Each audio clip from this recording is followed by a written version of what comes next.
এখন আমি আলু পটলের তরকারি রান্না করছি। প্রথমে তেল দিয়েছি, তারপরে জিরা ফোড়ন দিয়েছি, দিয়ে তারপরে আলুগুলোকে একটু ভেজে নিচ্ছি। যাই হোক, এখনো ভাজাটা হয়ে এসছে।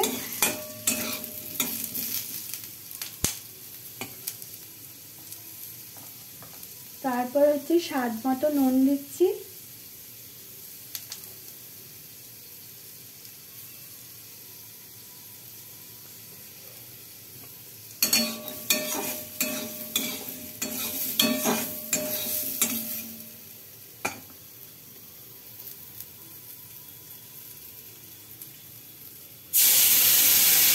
একটু জল দিলাম, কারণ আলুগুলো লেগে যাচ্ছিল, তাই দিলাম।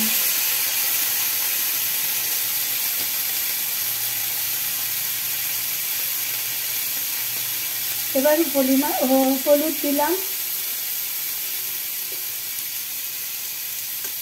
হলুদ দিয়ে এই বাটাটা করেছি, যেটা মিক্সিতে বেটে নিয়েছি, সেটা হচ্ছে আদা বাটা আর টমেটো বাটা, লঙ্কা বাটা। তো এটা দিয়ে দিলাম।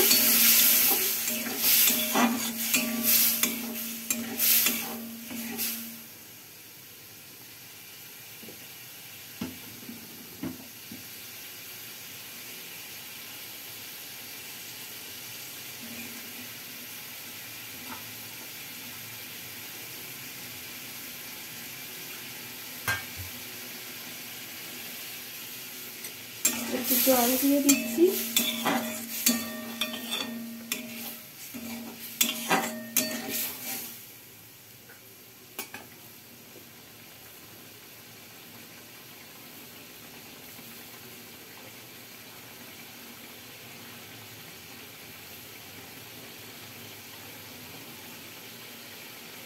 এবার দিচ্ছি জিরে ধনে গুঁড়ো।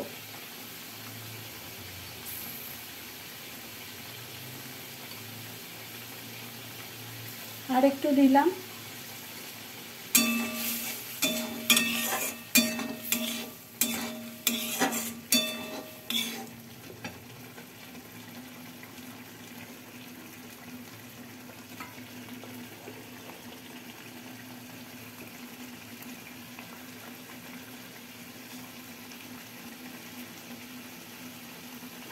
এই যে পটল যে আমি আগে ভেজে রেখেছিলাম, আর এটা মশলাটা একটু কষিয়ে নিই।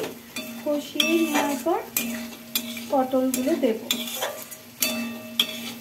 এখন গরম আসছে, এখন তো এই পটল বেরোবে, আর বেরোবে ঝিঙে, ঢ্যাঁড়স, এগুলোই তো বেশি খেতে হবে গরমে।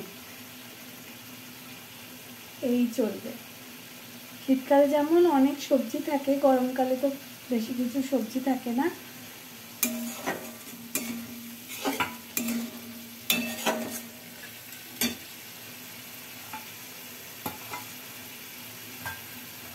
এবার পটলগুলো দিয়ে দিলাম, ভাজা পটলগুলো।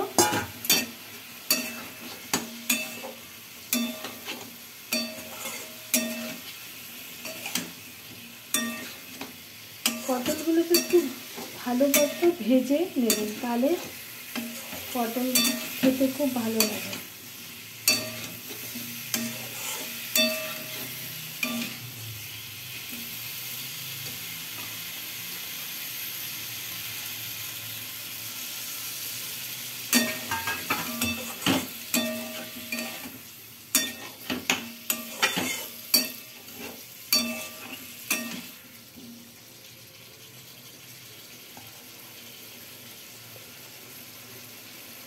হয়ে গেছে। এবার একটু জল দিয়ে ঢেকে দেবো।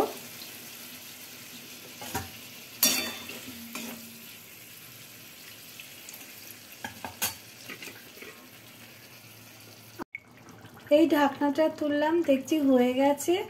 আর আমি একটু মিষ্টি দিয়েছি, আর হচ্ছে দিয়েছি একটা লঙ্কা দিয়েছি, আর একটু ঝোল ঝোল থাকবে, কারণ এখন তো নতুন পটল, তাই জন্য একটু মানে ঝোল ঝোল থাকলে একটু ভালো লাগে, কারণ নতুন নতুন পটল খেতে বেশ ভালো লাগে, সেই জন্য একটু পাতলা ঝোল রেখেছি। আজকের মতো এইটুকু, কালকে আবার আসবো। Bye bye, tata.